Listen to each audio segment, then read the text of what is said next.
At some point, designers at Airbnb became a bit more like program managers. Probably what happens when you have to deal with hyperscale. There were a lot of designers, I think, through necessity, who had become really great at sort of organizing work, pushing work forward, understood business metrics, things like that, but weren't really champions for pushing design innovation forward. The app had started to lose a little bit of its soul, according to their VP of design, Teo Connor.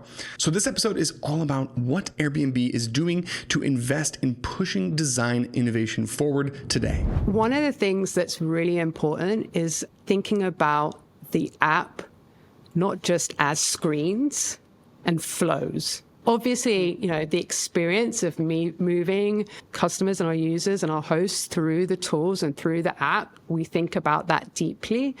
But there's so much more to the experience. It's how you feel it. It's how you see it. There's a full 360 experience. Design innovation is really about what are all the things that we can do with design to elevate that experience and make it easy to use, delightful to use, fun to use. If you want to use design to elevate your product, then you have to find ways to push past utility and create something that people truly enjoy using. That's why Airbnb is making a concerted effort to introduce 1, more haptic feedback, 2, more motion interactions, and finally, a lot more 3D. This investment in tactility really shows up when you look at their new winter release.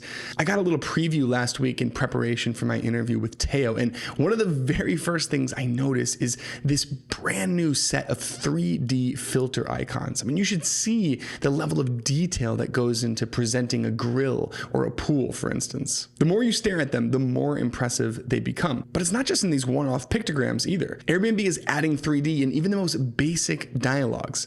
How many times have you opened phosphor or feather icons and searched for a lightning bolt or a tag? Maybe spice it up a little bit by throwing it like in a nice circle and adding some padding and a little bit of color. This is good enough like every single time, right? But when Airbnb designs little dialogues to add an extra night or apply an instant book filter, everything is 3D. I mean, this lightning bolt looks like a shiny balloon that you could kind of rub and almost imagine how it would sound. The more that I listened to Teo talk, the more that she kept bringing up this tactility in design. And it's super clear that as a top level directive, Airbnb is actively fighting against flat design. And honestly, it's beautiful. How do we bring those to life so that it feels even more delightful? We've got this beautiful new set of 3D icons to show you things like different amenities like pools or instant book and things like that. Every click that you go through, how can we make you feel our brand? How can you make you feel Airbnb? In addition to 3D, Airbnb is investing a lot in animation, and that kind of changes the way that they build products as well. They've made the strategic decision to move into the prototyping phase much earlier in the product development process. We used to do a lot of work where we'd be designing only, in Figma for a really long time, and we'd then take flat designs and show them. And really, you only understand when a design is going to work when you see it on device, when you're actually playing around with it. We move now into prototype and using like real code much earlier on in the product development lifecycle. Remember a few episodes ago when we talked with Janum Trivedi? He was one that made the Arc download animation and did a lot of work for the Netflix iOS app, and now he's working as a prototyping specialist at Airbnb. And this is exactly the type of person that Teo's making an effort to hire right now, because a big part of Janum's new role is exploring these interactions really early on in the design process. And it's that collaboration that allows designers at Airbnb to take really big swings. I do a lot of prototyping. I do a lot of interaction design, especially things that are motion or gestural in nature. I also do a lot of proof of concepting. The designers there are really ambitious, which is fantastic. And sometimes they'll come up with an idea that they're not quite sure how to approach. So I can kind of break down that piece of tricky UI and provide like a reference example of how you can do this. Moving around the company, making prototypes, creating demos, figuring out what are some technical unlocks for some new design that we want to do. A great example is the passport animation in Airbnb. It's that little booklet that has all the host information kind of in the bottom left of the card. hard. Like, I'm pretty good at Figma, but there's no way that I would be able to make that kind of fly zoom animation in Figma alone.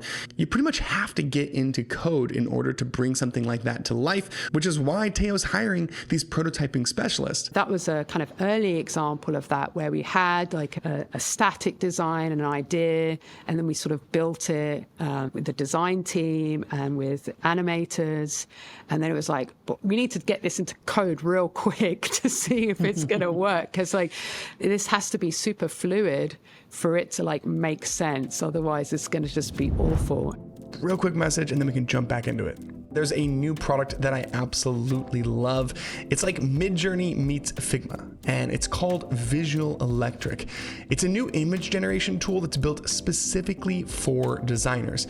It's the most photorealistic one out there, even more than Midjourney. They also have a bunch of beautiful predefined styles, and it's so incredibly easy to iterate because the entire experience happens on an infinite canvas, so you'll feel right at home. Honestly, the whole product is the epitome of taste. So the next time that you need imagery for a project, I cannot recommend Visual Electric enough. Head to dive.club/electric to check it out today. And if you like it as much as I know that you will, you can use the code DIVECLUB to get your first month for free. I'm noticing a trend. The designers standing out on social media today are the ones that are using video to showcase their work. That little extra bit of motion is the easiest way to make your designs feel premium. And that's why I'm such a big fan of Jitter. It's like Figma, but for motion design. So you don't have to wrestle After Effects to make a killer highlight reel anymore. Jitter makes it way easier. You can import your designs with their Figma plugin, and they have beautiful templates to help you get started. If you want to give it a try, head to dive.club/jitter. That's JITTER. Okay, now on to the episode. The other big investment that Airbnb is making is investing in their leaders. Because if you want to transform culture and bring soul back to the app, this is where it has to start. Teo said that she's not just bringing in design leaders who are good people managers. Also bringing in talent that were, especially the leaders, were really still able to be in the work. So still able to be designers. She wants leaders that still have their hands in the clay and are going to be the ones that uphold craft within the organization. As she was talking, it reminded me of something that their old chief design officer, Alex Schleifer, said to me in our interview. He said the best design leaders are like chefs. They might not be chopping carrots, but they're always in the kitchen. They taste the food before it goes out, and they're pretty damn good with a knife. This is the type of person that you want to scale your team around, not managers who haven't done production work in 3 to 4 years. It also reminded me of a past interview with Derek Briggs, who still writes code as the director of design for Clerk. When leaders like Derek are comfortable diving into the finer details, you're able to build flatter organizations where quality is celebrated and everybody speaks the same language. Teo talked a lot about empowering designers to be designers. And if that's the goal, then you need leaders who know what they're talking about and are responsible for upholding craft. And I think the best example that ties all of this together is the guest counter in the Airbnb app. But what I didn't know until talking with Teo is that this actually originated in the host app, not the guest app.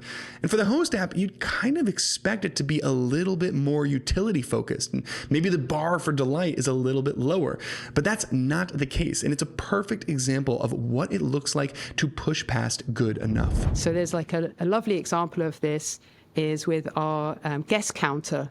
We could have just done a simple design where you just, you have the increment, decrement, and we had that design, by the way. We had that like in Figma. We could have used it, but we wanted to have something that, the hosts really enjoyed using.